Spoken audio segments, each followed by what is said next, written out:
Assalamualaikum warahmatullahi wabarakatuh.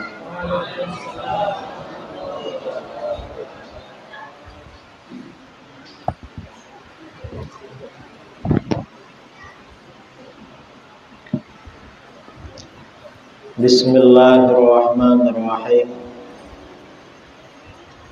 Alhamdulillahi rabbil alamin. Lahul hamdu wa lahul fadlu wa lahul ni'matu wa lahus sana'ul hasan. Ashhadu an la ilaha illallah wahdahu la syarika lah. Wa ashhadu anna sayyidana Muhammadan abduhu wa rasuluh. Allahumma salli ala sayyidina Muhammadin tibbil qulubi wa dawaiha wa afiyatil abadani wa shifaiha wa nuril abasari wa dhiyaiha wa qutil arwahi wa ghidaiha wa ala alihi wa sahbihi wa barik wa sallim wa ba'du. Para asatir, para tuan guru, para alim yang saya muliakan dan saya hormati, jajaran pengurus DKM Masjid Baitul Hamdi, Bapak Syamsul Riyadi yang juga saya hormati, Bapak Ketua RT RW 0901 dan para jamaah kaum muslimin dan muslimat yang hadir pada malam ini yang berbahagia, yang saya banggakan dan saya cintai.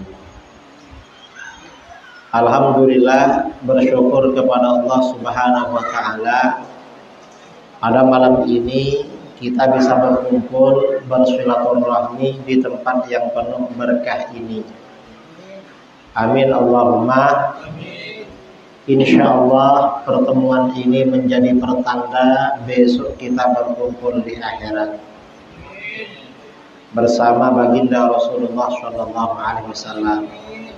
Amin Allahumma amin. Saudara-saudara yang dimuliakan oleh Allah, yang ingin saya sampaikan pada malam ini berkaitan dengan pentingnya bermadhab. Ada sebuah hadis yang menjelaskan bagaimana cara seorang mukmin dapat menjaga hatinya agar tidak tergelincir, tidak terpeleset dan tidak tersesat.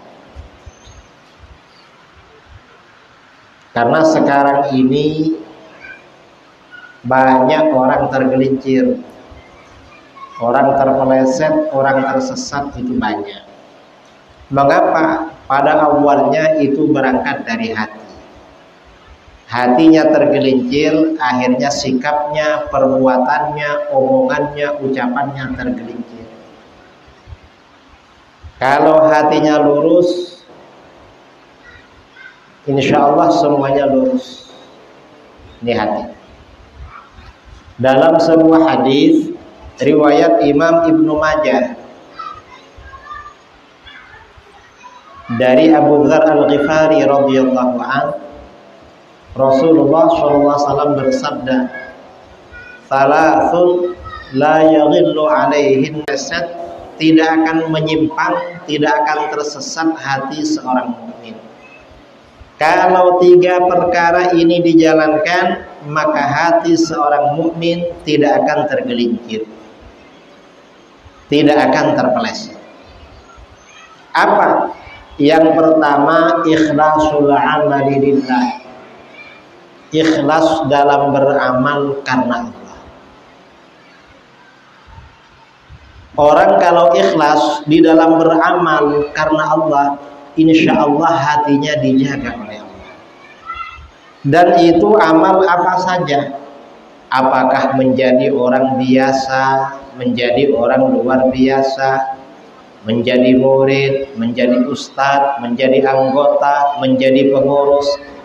Kalau ikhlas di dalam beramal karena Allah, hatinya dijaga oleh Allah, tidak akan tergelincir. Tapi kalau tidak ikhlas, ada kepentingan, Apakah kepentingan bisnis, kepentingan ekonomi, apalagi kepentingan politik, itu tidak ikhlas, maka tergelincir. Ini pentingnya ikhlas di dalam beramal. Karenanya kita ini perlu dalam apa saja yang kita lakukan perlu evaluasi. Apakah kita ini ikhlas apa enggak? Tapi harus beramal. Orang ini seandainya ketahuan amalnya tidak ikhlas, enggak boleh berhenti beramal. Tetap beramal dan berusaha ikhlas. Misalnya ada orang rajin ke masjid. Ini rajin ke masjid tujuannya apa? Apa ikhlas beribadah karena Allah atau karena tujuan tertentu? Karena ikhlas ini memang rahasia Allah. Loh kok di dalam perjalanan ternyata dia ke masjid kurang ikhlas. Ini jangan berhenti, tetap saja ke masjid, tetapi berupaya untuk ikhlas. Jadi beramal lalu ikhlas, bukan tidak beramal lalu ikhlas. Misalnya ada sumbangan, masjid belum selesai. Ini selesai apa belum ini? Belum kan ya? Ini sudah lama belum. Masjid belum selesai. Ada sumbangan, diminta sumbangan. Maka bagaimana nyumbang yang banyak lalu jadi bukan seikhlasnya berapa, seikhlasnya sebanyak-banyaknya sumbangan, sebanyak-banyaknya lalu kalau seikhlasnya nanti nyumbangnya 2.000, 5.000. Padahal 2.000 itu kadang bayar parkir dimarahi sama tukang parkir. Dan kalau hilang 2.000 hilang tuh tidak susah. Itu ikhlas. Dan apa saja orang beramal ini harus ikhlas. Karena kalau tidak ikhlas tergelincir. Orang mendidik anak, membesarkan anak. Apa tujuannya membesarkan anak? Membesarkan anak ini tujuannya agar menjadi orang yang berbakti, beribadah kepada Allah. Itu ikhlas namanya. Kalau tujuannya kepentingan dirinya, ditanya, kenapa kamu rawat anak kamu? Kamu punya anak, kasih makan, kamu besarkan, kamu didik, mengapa?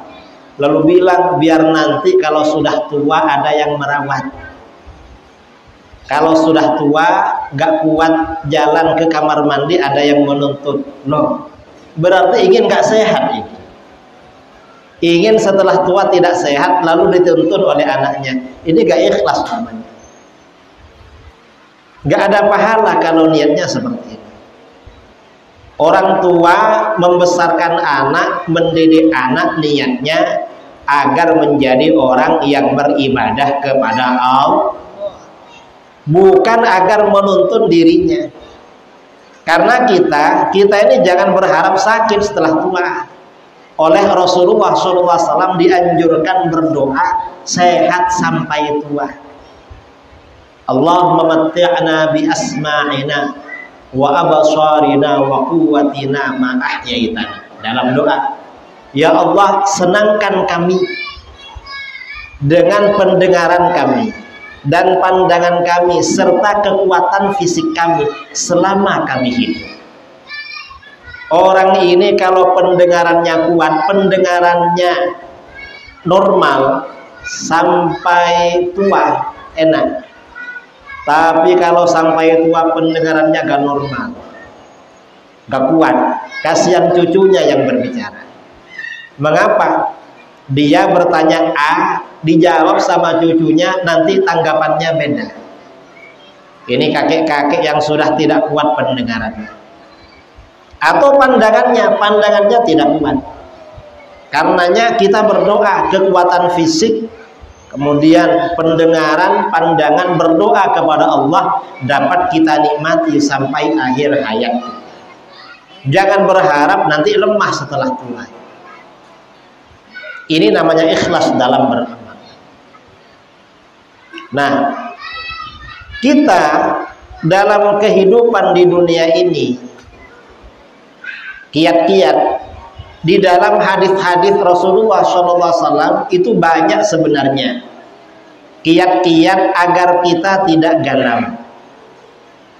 Apa galau itu? Biar kita ini tidak risau, tidak gelisah. Apa? Salah satunya ikhlas. Artinya apa? Visi misi kita dalam hidup ini yang menjadi obsesi dan tujuan utama kita adalah kehidupan akhirat, bukan kehidupan dunia. Dalam hadis lain sabda Rasulullah SAW, "Man kanatil akhiratu hammahu, ja'alallahu ghinahu fi qalbi." Siapa yang menjadikan dunia sebagai beban pikirannya, siapa yang menjadikan akhirat, man kanatil akhiratu hammahu, siapa yang menjadikan akhirat sebagai beban pikirannya, yang menjadi pikirannya akhirat terus. Kalau selesai sholat isya mau tidur, yang jadi pikiran apa? Mudah-mudahan nanti bangun tengah malam untuk sholat tahajud. Nanti bangun langsung kepikiran, duh jam berapa ini? Belum sholat. Hanya sholat. Lalu setelah itu pikirannya nunggu sholat subuh. Pokoknya akhirat terus. Pagi-pagi mungkin berangkat kerja. Ada yang ke kantor, ada yang ke kebun, ada yang ke toko, ke pasar, macam-macam. Tapi tujuannya akhirat. Mengapa berangkat kerja? Berangkat kerja menjemput rizki, menjadi bekal beribadah kepada Allah. Visi misinya akhirat. Yang dipikirkan akhirat, anak-anaknya yang dipikirkan akhirat. Gimana anak saya ini? Kira-kira nanti jadi anak soleh apa enggak? Kalau anaknya perempuan soleh apa enggak? Pikirannya itu. Kalau orang yang menjadi visi misi hidupnya, yang menjadi pikirannya itu akhirat, ja'alallahu ghinahu fi qalbi. Allah jadikan rasa kaya di dalam hatinya. Hatinya ini oleh Allah diberikan rasa kaya. Maksudnya rasa kaya, orang ini tidak gelisah, tidak galau, tidak risau soal rezeki. Mengapa? Karena visi misi hidupnya yang menjadi obsesinya, yang menjadi beban pikiran utamanya adalah kehidupan akhir. Dan rata-rata orang begitu, orang yang ikhlas itu gak takut biasanya, santai. Walaupun uangnya tinggal sedikit, pasrah pada Allah. Besok datang lagi, nanti waktunya datang, santai. Ini orang yang pikirannya akhirat terus. Nah, kita ini perlu evaluasi. Kira-kira yang menjadi beban pikiran kita itu dunia apa enggak?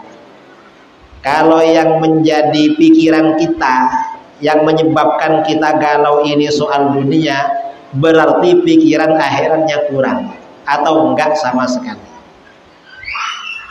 Kalau yang menjadi beban pikirannya soal dunia, berarti pikiran akhiratnya kurang. Kemudian yang kedua, orang yang menjadikan akhirat sebagai beban pikirannya, wa jama'a lahu syamlahu. Allah kumpulkan baginya orang-orangnya. Orang-orang yang ikhlas, orang-orang yang pikirannya akhirat, orang-orang yang pikirannya ibadah, ini biasanya gampang akrab dengan orang lain. Dan orang mudah senang sama dia. Mengapa? Pada siapapun dia gak ada kepentingan, kepentingannya akhirat. Walaupun mendekat sama tetangga, tetangganya senang. Ini baik ini, gak ada kepentingan. Karena pikirannya akhirat terus. Akhirnya orang senang. Karenanya orang-orang ahli ilmu, orang-orang ahli agama, yang visi misinya agama itu gampang rukun. Kalau ketemu canda terus. Mengapa? Ya memang karena ini oleh Allah di pikirannya oleh Allah dijadikan akrab. Karena visi misinya akhirat. Kemudian lagi yang ketiga, orang yang menjadikan pikirannya itu akhirat, yang menjadi beban pikirannya akhirat terus. Wa atat dunya wa hiya raghimatun. Dunia datang kepada dia dalam keadaan hina. Maksudnya hina bagaimana? Dunia ini datang pada dia tidak melelahkan pikirannya, santai. Kadang-kadang dia gak mau, kasihkan orang lain, kasihkan. Tapi bukan saya, gak mau kadang-kadang. Hina sekali dunia ini. Ini orang yang menjadikan akhirat sebagai beban pikiran. Dan ini penting dalam kehidupan. Kita ini perlu evaluasi. Apa yang selalu menjadi beban pikiran kita. Dan cara evaluasi terbaik, apa yang menjadi pikiran kita adalah dalam sholat. Kira-kira begitu kita takbir, yang diingat apa dalam sholat? Biasanya yang diingat itu visi misi hidupnya. Kalau orang ini visinya akhirat terus, khusyuk sholatnya. Tapi kalau pikirannya politik, pikirannya bisnis, orangnya ada di masjid menghadap kiblat, Allahu Akbar, hatinya ada di toko, hatinya ada di kebun, hatinya ada di bank, hatinya ada di pasar, di mana-mana. Ya karena memang visi misinya dunia. Nah, sebaliknya di dalam hadis ini, wa man kanatid dunya hammah, siapa yang menjadikan dunia sebagai beban pikirannya, sebagai pikiran utamanya, sebagai obsesinya, sebagai cita-citanya dunia terus, ja'alallahu faqrahu baina ainai, Allah jadikan fakir di antara kedua matanya. Maksudnya Allah jadikan kefakiran di antara kedua matanya apa? Pikirannya itu dunia terus. Dapat ini masih kurang lagi, dapat ini kurang lagi, dapat ini kurang lagi. Dan gampang terkejut. Nanti ada harga naik, aduh gimana bisnis saya? Takut terus. Nanti kalau dia jauh dari rumahnya susah, galau. Mengapa? Takut rumahnya tidak aman. Takut gak aman rumahnya. Mengapa? Di rumahnya banyak uangnya. Dan takut uangnya hilang. Gimana? Gak tenang hidupnya. Jadi fakir terus. Orang ini, dunia ini kalau dikejar itu gak bisa mengejar. Orang mengejar dunia itu seperti mengejar bayangannya. Ke barat terus ikut ke barat. Gak pernah berhenti. Punya motor, dulunya sebelum punya motor, setelah menikah ingin punya motor, akhirnya beli motor. Dulu sebelum punya motor kata pikirannya, coba punya motor enak ini. Akhirnya oleh Allah dikasih motor. Setelah punya motor pikirannya beda lagi. Ini kayaknya yang enak punya mobil, walaupun jelek-jelek, Cherry atau apa. Setelah punya Cherry berubah lagi pikirannya. Ini kayaknya kalau punya Avanza enak. Nanti setelah punya Avanza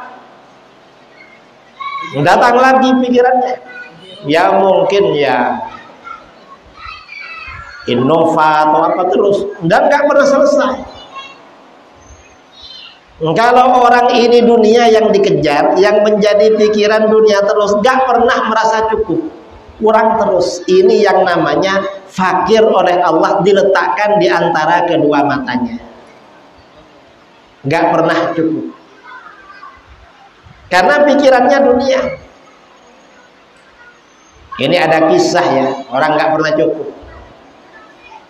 Suatu ketika Nabiullah Isa alaihissalam didatangi seorang pemuda. Ada apa? Hai Nabi Allah, saya ingin mengabdi, ingin khidmah, ingin ikut Nabi Allah. Ayo kalau ikut saya, dibawa oleh beliau. Setelah berjalan, dulu kan nggak ada mobil, nggak ada motor, ya kan jalan kaki. Setelah berjalan agak siang, sudah waktunya makan, diajak berhenti dulu, kita sarapan. Lalu Nabi Isa mengeluarkan roti 3 potong. Ini yang 1 potong dimakan kamu, satunya makan saya. Satunya gak usah dimakan, hanya makan berdua. Selesai makan roti, tinggal 1 potong, Nabi Isa pergi ke sungai mau minum. Kamu jaga roti ini ya, saya mau minum. Pulang dari sungai selesai minum, roti yang tinggal 1 potong itu habis. Ditanya oleh beliau, mana roti yang 1 potong? Saya nggak tahu Nabi Allah.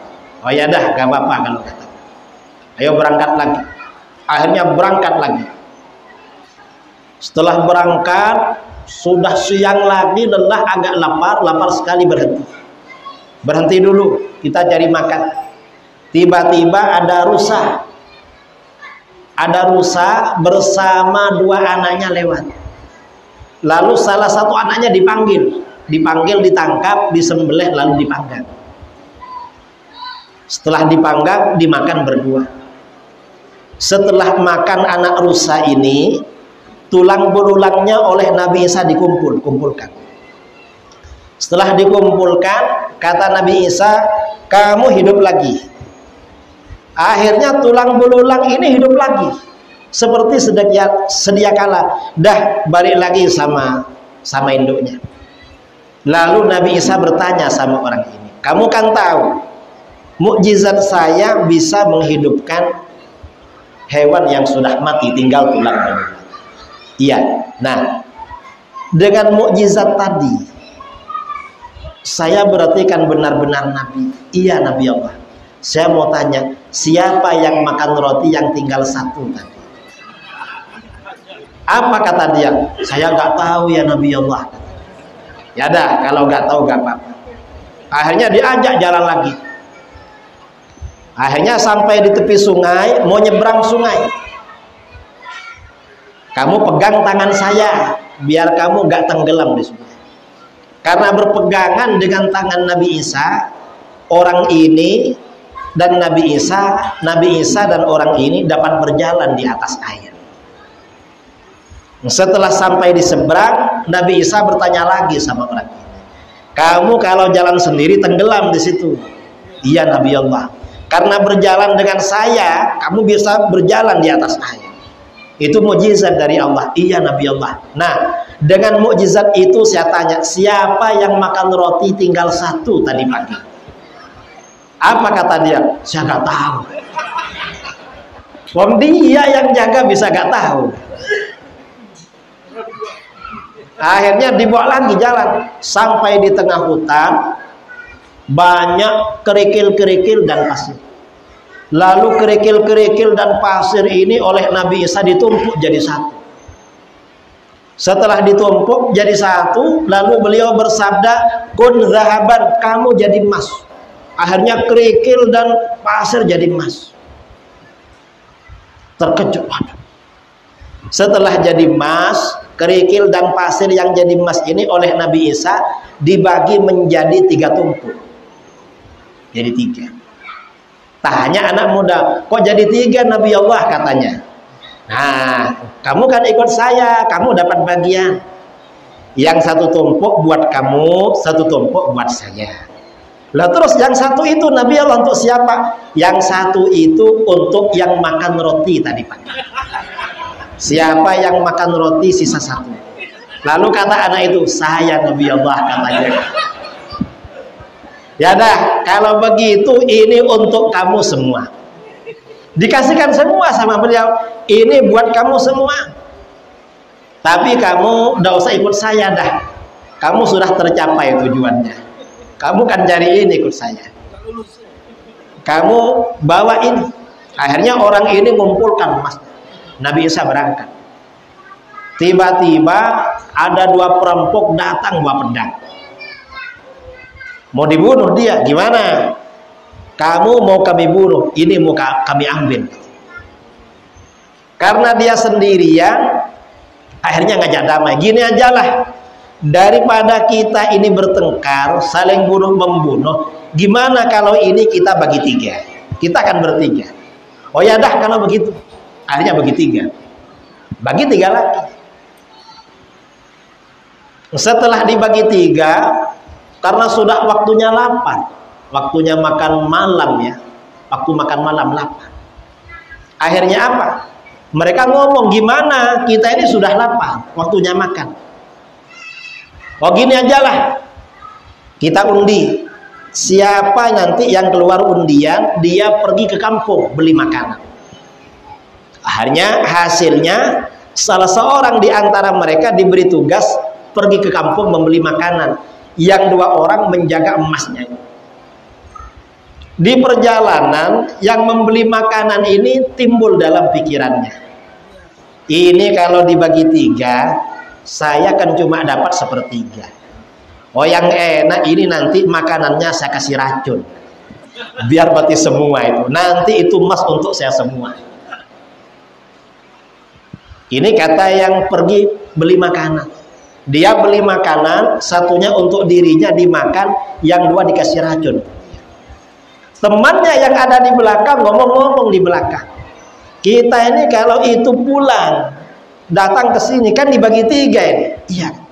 Yang enak kawan kita yang beli makanan kita bunuh aja.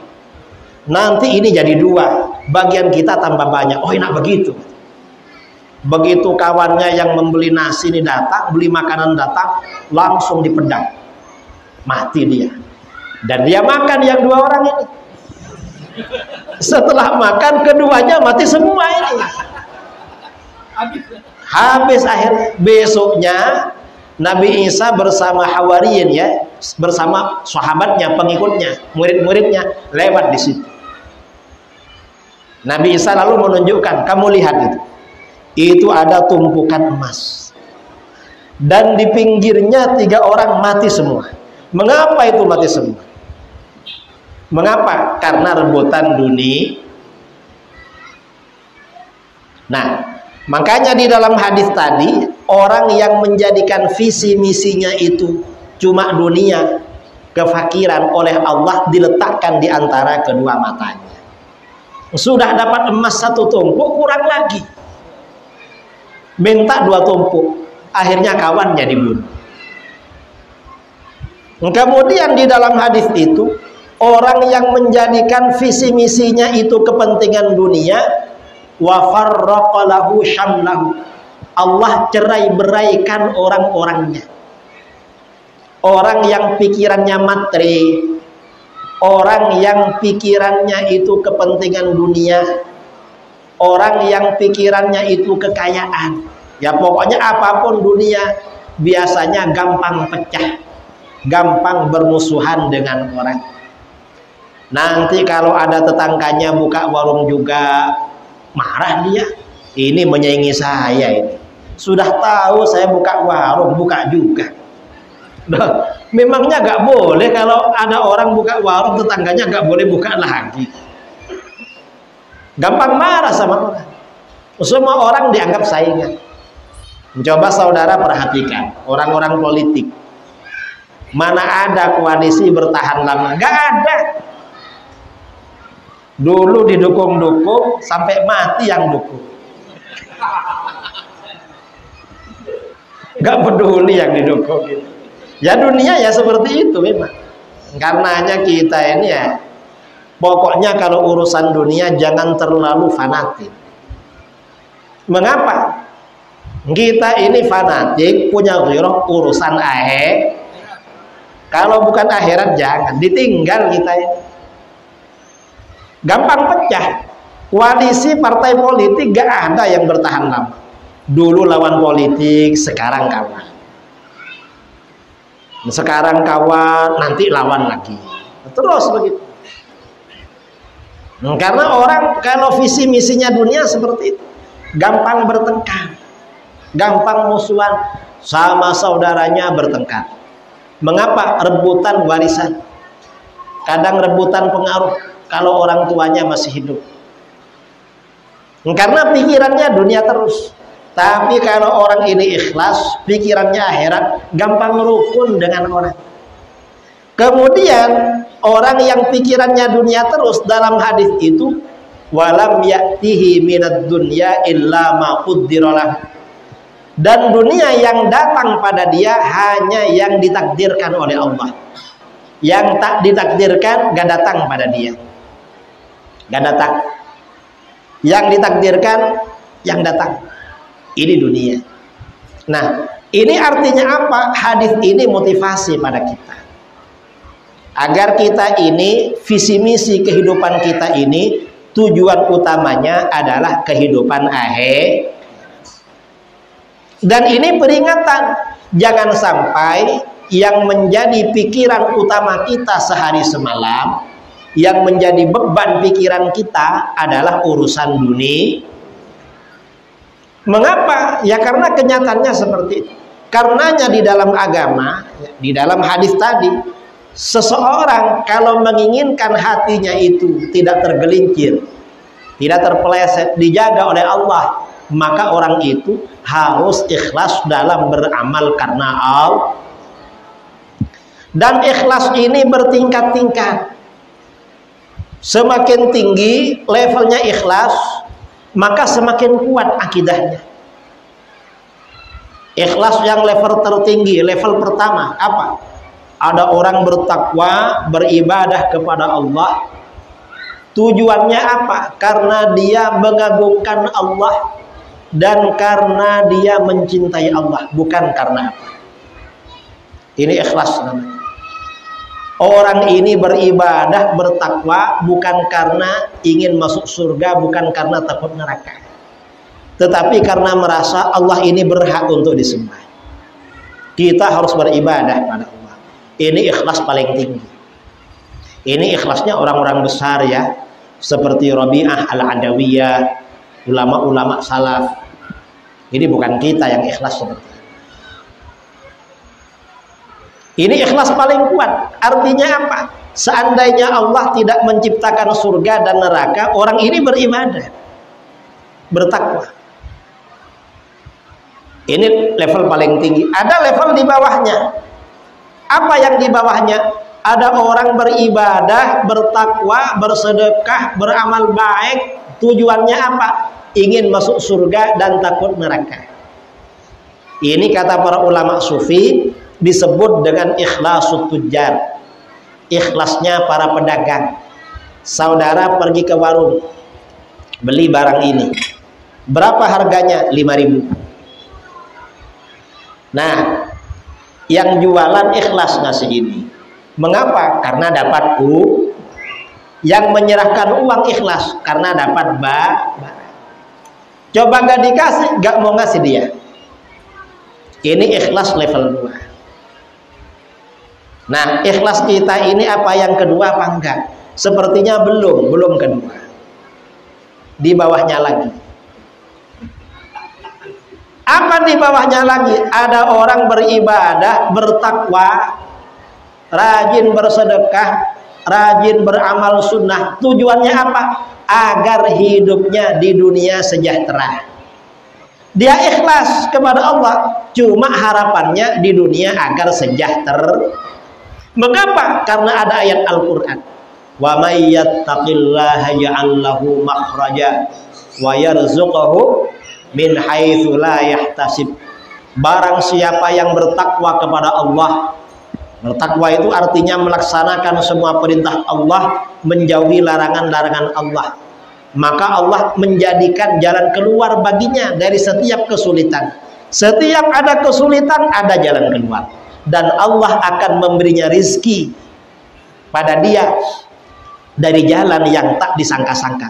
Akhirnya orang ini rajin ibadah. Mengapa? Ingin hidupnya di dunia sejahtera. Ini namanya ikhlas paling rendah. Ini paling lemah ini.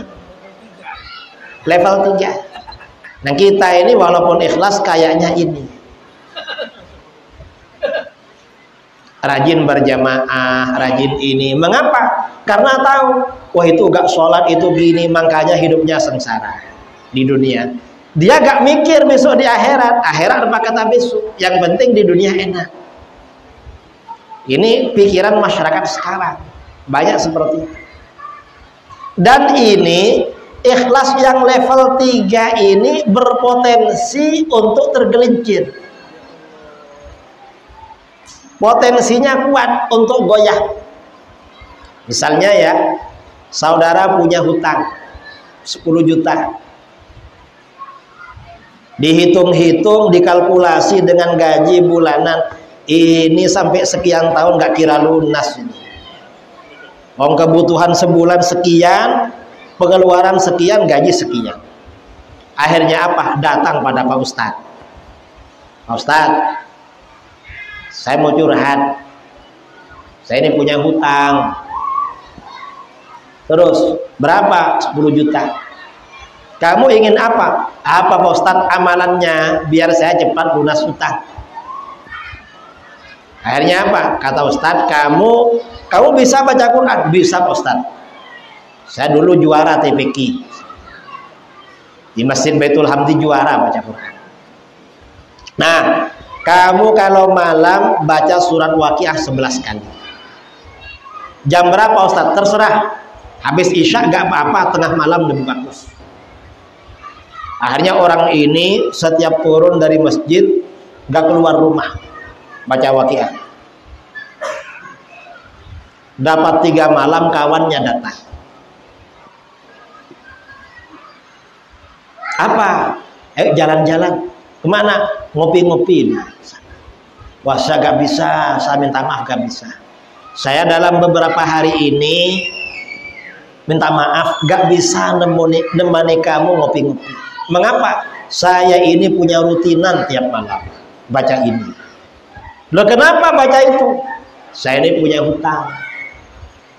Kata Pak Ustadz, kalau saya tiap malam baca ini, hutang saya bisa lunas.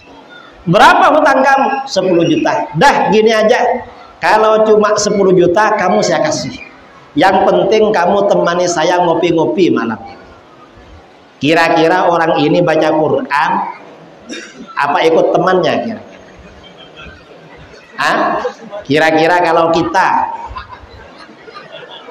kalau kita kira-kira ngaji apa ikut kawan ngopi-ngopi? Pasti ikut kawannya. Mengapa? Dia mikir ini Tuhan mau ngasih di kapan, nggak jelas. Ini bayarnya cash. Jadi pilih yang cash. Ya memang Tuhan maha penerima doa dikabulkan, tapi kapan mau ngasih gak jelas ini.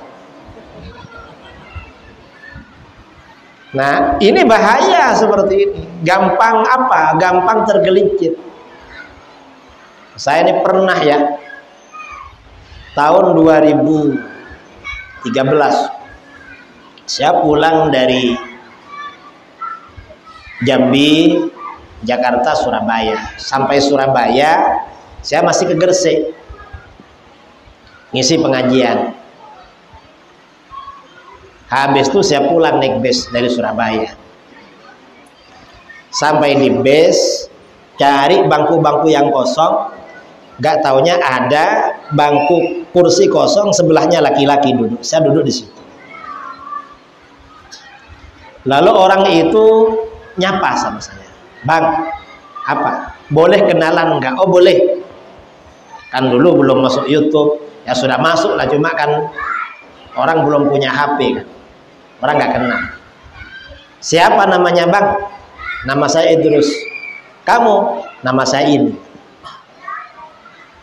Kamu orang mana? Saya orang Jember. Kamu orang mana? Saya orang Madura, cuma kawin dan tinggal di Banyuwangi. Abang dari mana? Saya dari Gresik. Saya bilang dari Gresik. Ada acara apa Bang? Ini mau jawab, saya ini ustadz, pengajian di mana-mana, kan nggak enak jam begitu. Akhirnya saya bilang, ya gak ada lah, jalan-jalan silaturahmi rumah kawan. Oh, kamu dari mana? Saya dari sana. Ada satu daerah di Kediri, tempatnya aliran sesat, namanya Kedunglo. Saya dari sana. Loh, ngapain ke sana? Saya sowan sama tuan guru. Loh, kamu ikut aliran itu? Iya. Wah, itu aliran sesat. Kamu kok ikut itu kamu? Kamu ini orang Madura. Kiai Madura gak suka sama itu. Kamu, kalau guru-guru kamu tahu kamu ikut aliran itu, kamu ditempeleng. Karena Kiai Madura ini keras. Akhirnya dia bicara lain. Dah bang, gak usah bicara itu. Bicara lain. Oh ya, gak apa-apa. Akhirnya bicara lain. Setelah saya mau turun, minta nomor HP orangnya. Bang, boleh minta nomor HP-nya? Oh boleh. Kalau sewaktu-waktu nelpon, enggak apa-apa. Yang penting saya tidak sibuk, lagi pegang telepon, saya angkat. Saya kasih. Kira-kira dapat 1 minggu nelpon. Siapa? Saya bang, yang kemarin jumpa di bis. Ada apa? Boleh tanya-tanya. Saya dulu yang mau tanya sama kamu. Nanti kamu tanya gak apa-apa. Tanya apa bang? Kamu itu kok bisa ikut aliran sesat? Gimana ceritanya? Saya penasaran. Akhirnya dia cerita. Saya ini bang, dulu asalnya sales. Saya ini kerja kepada bos. Saya ini mengantarkan barangnya bos dari pelanggan ke pelanggan. Lama-lama setelah saya kerja lama, saya mikir, saya ini kalau kerja seperti ini cuma membantu bos saya jadi kaya. Saya gak kaya-kaya ini. Ini yang enak jadi bos sendiri, biar saya yang kaya. Akhirnya saya ambil uang ke bank, sekian ratus juta, buka usaha, beli mobil, tarik karyawan. Karena jaringan sudah tahu, jaringan bisnis sudah tahu. Hanya barang diantar dari pelanggan ke pelanggan. Terus ternyata sirkulasi keuangan tidak stabil. Lebih banyak pengeluaran daripada pemasukan. Akhirnya bangkrut. Usaha ditutup. Bank ratusan juta, hutang ratusan juta gak bisa bayar. Kalau malam hari ada suara motor lewat depan rumah, istri ini terkejut. Dia mengira debt collector. Apa debt collector itu? Ya pokoknya tukang nagih, tukang segel tuh ya, tukang ngambil. Akhirnya apa? Di tengah susah itu, di tengah-tengah susah itu, ada kawan bilang, kamu kalau ingin cepat lunas hutangnya, ikut ini.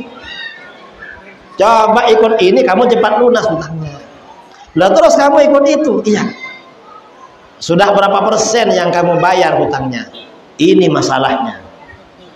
Saya ini disuruh suan terus. Dan gak lunas-lunas, tambah susah saya. Ya makanya kamu keluar dari aliran itu, aliran sesat itu. Kok ikut? Kamu gak bisa melunasi hutang cara begitu, tambah susah kamu. Akhirnya handphonenya ditutup. Ya dah bang, makasih. Gak jadi bertanya sama saya habis. Dapat 2 bulan, nelpon lagi. Saya tanya lagi sama dia, gimana? Kamu masih aktif di aliran itu? Enggak, saya sudah keluar bang. Kenapa keluar? Ya katanya disuruh keluar. Ya keluar katanya. Tapi saya ini bingung, mau gimana ini? Akhirnya pas hari raya sama istrinya, dia nelpon, bang, saya tanggal sekian mau ke rumah abang sama keluarga. Istrinya dan anaknya ke rumah saya. Waktu itu ngobrol-ngobrol, saya kasih saran-saran. Setelah itu pulang, setelah pulang sampai sekarang nggak nelpon lagi. Ya mudah-mudahan sudah lunas semua lah. Entah apakah karena sudah lunas lalu lupa, atau HP-nya dijual, kita kan nggak tahu. Nah, ini artinya apa? Ikhlas yang level 3 ini bahaya, saudara. Kalau orang ini beribadah aktif di majelis karena kepentingan, kadang-kadang ya, sebentar lagi kan 2024. Ini biasanya menjelang pilihan, datang ke majelis. Ada yang datang ke majelis? Hah? Kadang-kadang duduk di depan itu, nggak mau di belakang. Datang ke pesantren, Kira-kira kalau jadi datang lagi apa enggak ke majelis? Enggak datang lah. Kalau enggak jadi datang lagi. Tambah enggak datang itu. Ya pokoknya ibadah ini kalau tidak ikhlas ya potensi, atau ikhlas tapi kepentingannya dunia. Ini gampang luntur. Ini ibadah. Ini pentingnya ikhlas dalam beramal karenanya apapun yang kita lakukan tuh harus ikhlas. Bukan karena apa. Dan kita dalam kehidupan sehari-hari ini perlu mengevaluasi diri. Agar amal kita, apapun yang kita lakukan, diniatkan semata-mata karena Allah. Kalau kita ini niatnya semata-mata karena Allah, insya Allah semuanya dimudahkan oleh Allah. Amin Allahumma. Ini yang pertama. Yang kedua, agar hati kita ini tidak tergelincir. Yang kedua, wan nasihah liwaliyil amri. Berbuat baik dan bermaksud baik kepada pemimpin. Jadi kita ini gak boleh ada niatan tidak baik atau tujuan tidak baik kepada pemimpin. Pemimpin ini siapa? Kalau di dalam agama para ulama, kalau di dalam negara para pemimpin negara. Gak boleh ada tujuan jelek kepada pemimpin yang lagi berkuasa tuh gak boleh. Gak boleh. Misalnya demo untuk menjatuhkan, gak boleh itu. Kalau amar ma'ruf nahi mungkar gak apa-apa. Tapi kalau tujuannya menjatuhkan gak boleh.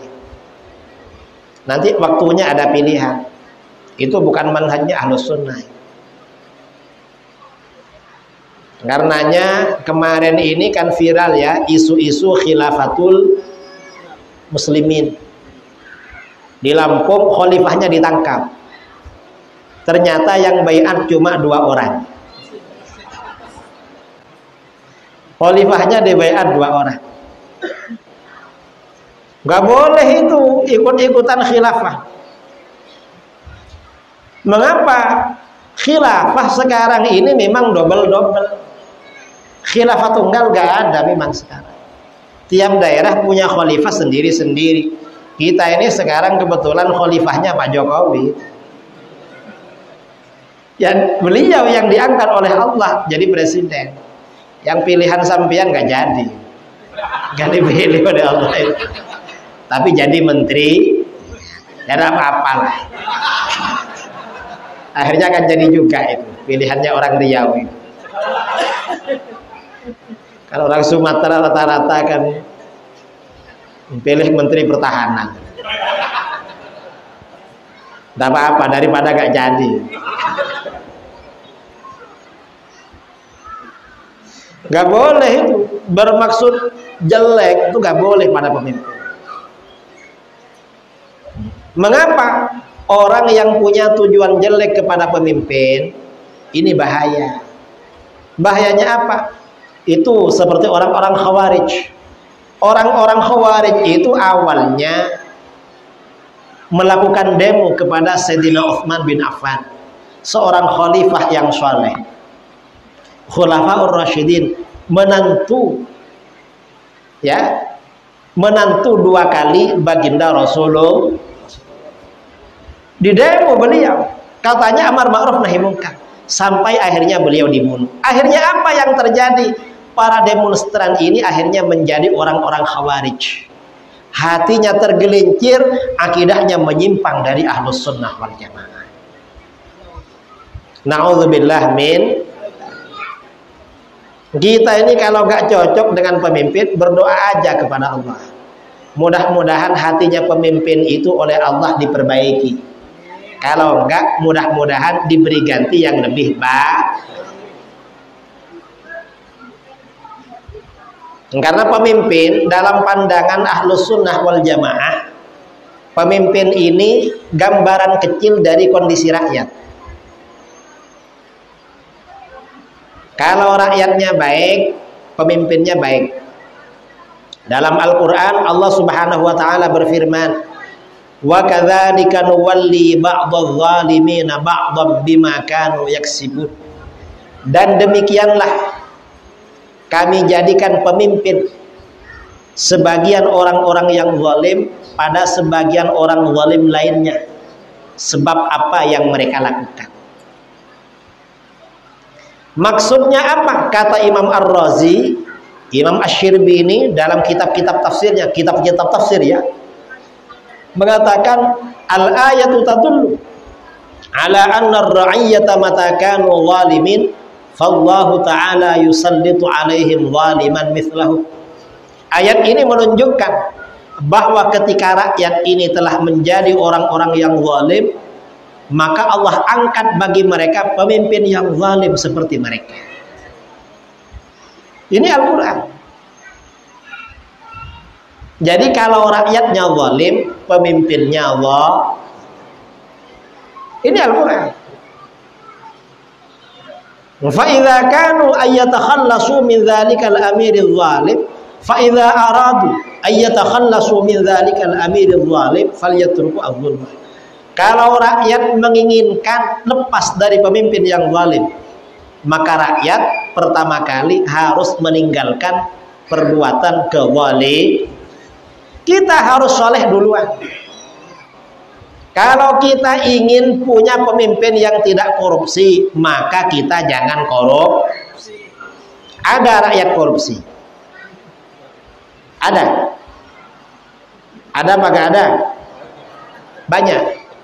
Rakyatnya korupsi, ya pemimpinnya korupsi juga. Di negeri kita ini, entah kalau di sini ya, kalau di Jawa ini kan ada pilkades, pilwali, pilbuk, pileg ya. Calon-calon tuh biasanya bagi-bagi uang, baru dipilih. Di Riau sama? Hah? Itu namanya uang halal apa uang haram? Hah? Uang halal apa uang haram? Uang haram nih. Tapi terima kan? Yang nerima ke masjid juga. Ke masjid juga yang nerima. Senang. Nanti nerima lagi. Ya karena rakyatnya seperti itu, pemimpinnya begitu. Karenanya ke depan kita ini kalau memilih jangan pilih yang bayar, pilih yang benar. Ada pertanyaan, gimana Pak Kiai, uangnya kita ambil gak kita pilih? Ya gak boleh juga itu. Uang itu memang tujuannya gak bagus diambil.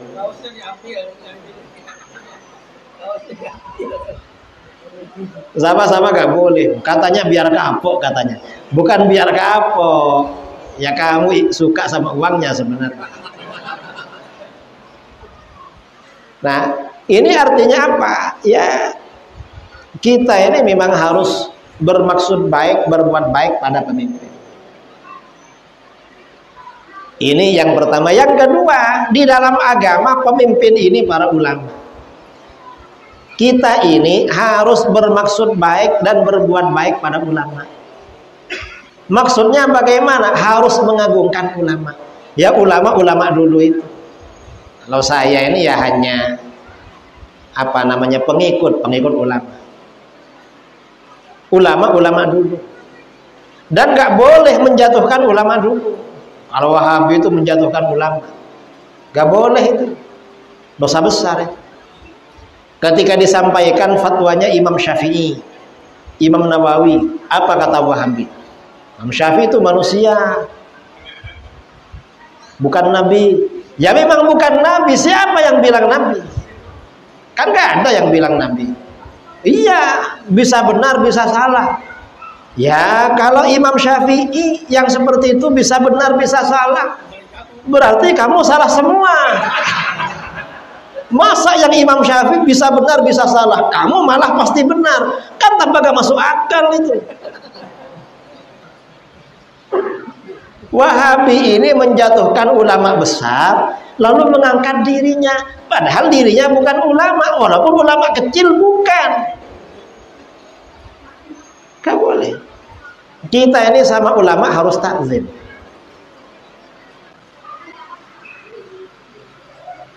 Harus takzim memang. Ada sebagian guru saya. Guru saya ini ada sebagian guru ya, sudah wafat. Pernah ngobrol dengan kawannya, lalu berbicara tentang Imam Ibnu Malik, ahli ilmu nahwu.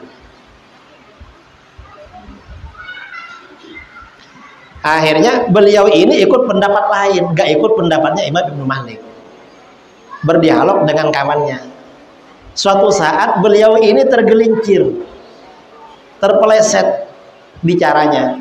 Beliau bilang apa? Ibnu Malik ini manusia biasa, bukan nabi.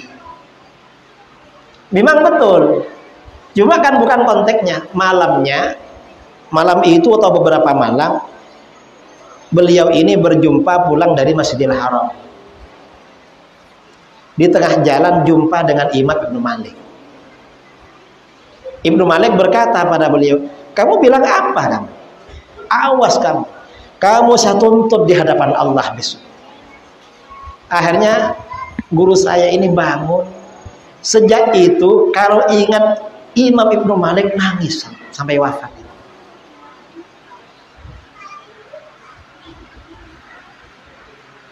Setiap ingat Imam Ibnu Malik, air matanya menetes. Takut.